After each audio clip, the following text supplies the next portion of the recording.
at 10 tonight. Chat apps are increasingly playing a role in major crimes here in Utah. Yeah, online conversations have been in the spotlight in the Tyler Robinson case and more recently, the Saratoga Springs murders.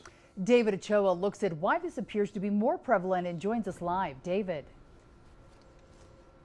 Yeah, much of society has transitioned onto apps or just online for communications. So it makes sense that it would play a big part in investigations and where some investigators might get some evidence. In 2026, it's hard for many of us to imagine a day without using a phone or one of the countless apps available. With the push of a button, you can communicate with anyone in the world.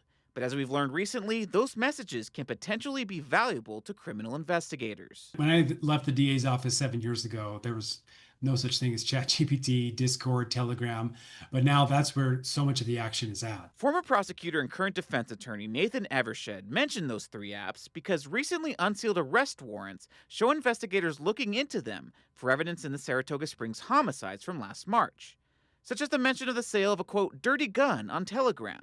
He says people are intentionally using these types of apps now. There can be more privacy there, greater ways to kind of cover one's tracks. Evershed says it's an emerging issue in criminal cases. Just as law enforcement learns what they need to do to obtain information, illicit users of social media and things like that, they also learn what they have to do to hide their information. Mary Kent trains people at Utah Valley University how to legally and ethically use online information in criminal investigations. She says that information is becoming the first thing investigators look at because of how much of an online society we are.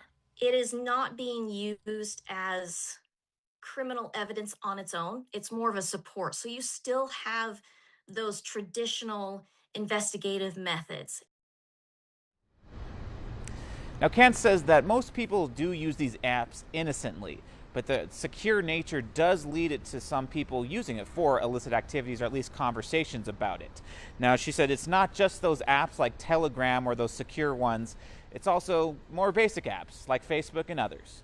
Reporting live, David Ochoa, KUTV 2 News.